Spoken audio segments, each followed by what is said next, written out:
Greetings, everyone, and welcome to the Midweek War. I am Mad Mike. You know who I am, and you know why I'm here. We are here to talk about Impact Wrestling, and with me to help sort through all of this mishmash is the voice of Inspire Pro Wrestling, Eamon Payton. How are you, sir?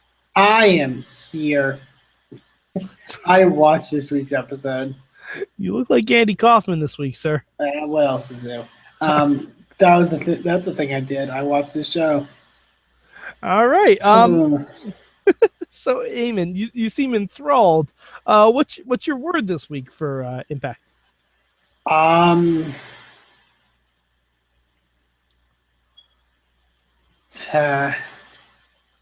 don't know. I was gonna say it. Is that it? I'll get into it later. My one word is segues. Oh God! We'll get to it. Did you read my live tweeting? I did, but I also watched it. And I was like, yeah. Bad. Okay, yeah, we will definitely get to that. My one word is duh. And that'll come into play. All right. So Eamon, what was your good this week? God. I'll go with some of the Decay stuff. Like, I like the visual of Decay at least. Like, I think that's a thing we've noted a lot. Like, their promo, like I almost like Courtney Rush. Rosemary's promo this week, I thought, like in ring and the stuff backstage was really good and really well delivered. I don't know. I feel I enjoyed it more than I expected. Okay. I liked it too. The only thing I questioned about it is why would Beer Money give a shit about what happens to Gail Kim?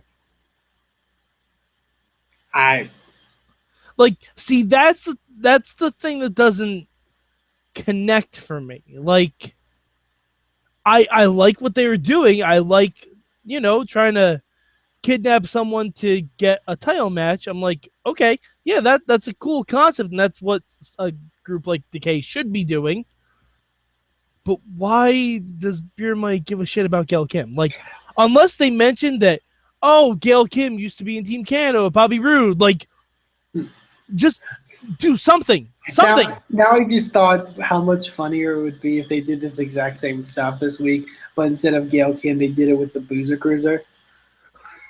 Honestly, James Storm crying over his beer would be amazing. That'd be pretty great. Could you imagine, like, if Rosemary had like a 24-pack of beer and that they stole from Beer Money's locker room, and they're like, she held one up against like the steel steps, and she was like, "Give us our title match, or the beer gets it." And she smashes one against the, and no, don't do it. It'd be funny for all the wrong reasons, but or actually even funnier if they took Bobby Roode's NXT contract. Oh, boom!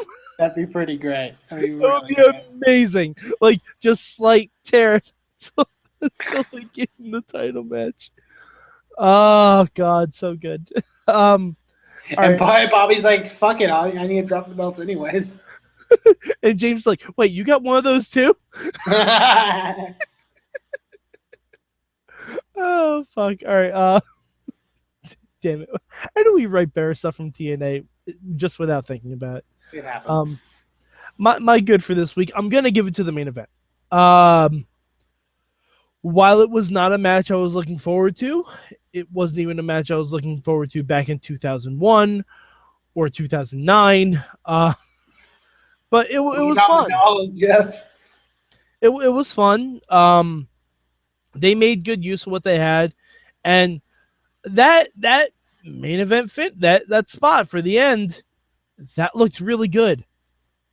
That looked really, really good. Like, Jeff's good at jumping off high things. Yeah, I mean, it was a well thought out spot, because usually when TNA goes to the back of stuff like that, things can happen. I mean, we remember Bound for Glory where they cut out like all of the audio and the monitors and the feed. I will say this though, again going back to what we kind of mentioned last week. Why did this have to be I Quit? Yeah, I don't. I mean, we didn't get a finish to the match. Yeah. And there was one point where Matt did a really awesome twist of fate onto the like the stack guardrail, like the table guardrail, and then the referee asked Matt if he quit. I'm like, Matt was the one doing the offensive move. That's a good question. But I mean, even the announcers, who, let's face it, barely watched the product, they brought that up. And I'm like, whatever. You know, yeah. All right. So, what would be your change this week, Eamon? Oh, do we get bad? Bad. I can't skip the bad. Yeah. Mahabali Shira. He's pretty bad. He really is. Like he's not good. He hasn't learned anything since he's been gone. Nope. Not one thing. I'll get to my notes later, but one of my notes is literally just Shira's forearms in the corner. For fuck's sake. What looked more effective, Shira's forearms or Shane McMahon's punches? Oh, don't make me choose. God, this is he's just not good at this wrestling thing. All right. My bad. It's gonna go to the knockout slider match. Yeah. I mean, I respect them for trying to do it. I thought Decay coming in and kidnapping Gail Kim was a very cool touch, and I will give them credit for that because, but the only thing is that right after that happened, it made it seem like no one else in that match was credible except for Maria. Yeah, which is sad to say because the fucking knockout champions in there. Correct. And the my word duh kind of comes in with, Maria had to win because she's the only one that could actually do that gimmick. Could you imagine if Velvet Sky was running the knockouts? Yeah. Like I said last week, there'd be pudding fights every week. Like I said last week, knockouts leader Marty Bell is not something that's gonna fucking happen. It was very obvious, and the match was okay. There wasn't big spots or anything. There was a power bomb from the ladder at one point, but who cares? I don't know. And Maria again didn't wrestle at all, so. Well, that part I actually liked of it. I enjoyed the fact that Maria just kind of kept sidestepping everyone. I get it, but at that point, it's nothing was happening really. So it was I wish something would happen. You know what I mean? Yeah. No, I know. I mean, and this had to be the way this match went, but I'm glad they kind of got the spotlight a little bit. I just wish they were able to deliver a little bit better because it was a very short match. Yeah. It was not even 10 minutes with entrances. Yeah. And everyone got entrances, so. Yeah, which another thing, we need to give either Marty and Rebel new music, or we need to give Jade new music. They can't all come out to the dollhouse. All right. So, Eamon, what will be your change this week? I'll dive into my notes then. Okay. Instead of a specific change. Quote from Josh Matthews at the opening of the show. It's Hardy versus Hardy. It's Kane versus Abel. Well, that's because of a tweet Matt Hardy sent out. Oh, well, fuck it. I don't care. Yeah. But although I do remember a comment that Pope said, oh, man, Pope doesn't even care who wins. He just wants to see it. Thanks, Pope. Thanks a lot. I mean, you summed up my feelings, but Mm-hmm. I noted Maria has the Gregory Helms syndrome in that they don't know what her name is.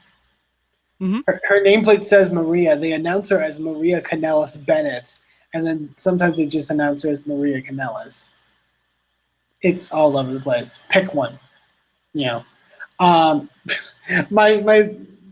noted from the ladder match, they don't even have the contract facing the hard camera. Nope. what the fuck? Like little things like that. It's just stupid. Like, why would you do that? I noticed. So Drew's been selling injured ribs for a week from Spears. From like 2 spears. Yeah. Quote from Gregory Helms backstage after the Andrew Everett, Trevor Lee stuff. I'm a wrestling savant. You mean savant? Mm-hmm. No, savant, like savant kick. Yeah, I was going to say, savant's a type of kick. Yeah. Savant is, I think, the word you're going for. This is true. And I noted... We didn't even talk about that. I noted, are Trevor Lee and Andrew Everett ever going to talk? Are Andrew Everett and Trevor Lee the same person? Basically. Because you know what TNA needs? More people that look the same. Another white bearded guy. We need a lot of those in TNA, apparently. But they do flips, though. Whatever.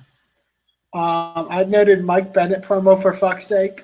When he got into the part with EC3, I thought it was okay, but that opening part with Mike Bennett was just not good. Like all right. Now I know he's trying to make this catchphrase, the "yes we do" work. It doesn't work because they never ask the question anymore. He just says it. Like it's what I said before. It's like even when it doesn't fit in context. Yo, like it never fits in context. It never does. And he'll do that, like I said before, he'll just put the word miracle in things where it doesn't fit. And it's like I heard on our podcast that Mike Bennett uses the word miracle like the Smurfs use the word Smurf. Basically. And it's so frustrating. Like, if you're going to deliver a promo, have what you're saying tell a narrative and not put over your shitty fucking nickname. Mm-hmm. I'm sorry. Yeah, like, he should have just said... I don't even... He should have said something different. I don't even... Like, usually we can come up with something, but God damn it. Like I said, when it was between him and EC3 and they were getting into it, it was pretty good. But, like... him on his own was just terrible. Like, fucking, I don't know. And I usually like Mike Bennett, but like, I don't know. And I've never said this before. Ring of Honor had a better storyline than TNA, and Ring of Honor literally does not do storylines. But yeah, like the Kingdom gimmick worked. Like, if Maria's calling herself the First Lady of Professional Wrestling, how about have Mike Bennett call himself the President of Professional Wrestling? That'd be fine. That'd be great. That'd be great. Because then he can come out and he can try and be in a better suit than Ethan. Like, he can try and be essentially Donald Trump. How awesome would that have been? I can't wait until he cuts promos on Shira about how he should be getting out of this country. And you know what? That fucking works. Yeah, well. That works. Speaking of what doesn't work, my other note from the Al Snow promo, his quote, getting on internet forums. I don't think those are still a thing, Al. No, I mean, probably they are. It's called Reddit. But yeah, it's called Reddit. And basically Twitter, like that's. But yeah. Did you? What was your change? Not the segue stuff. Oh no, my change is not that. So you can feel free. Okay, so let's because I have all these listed that I heard.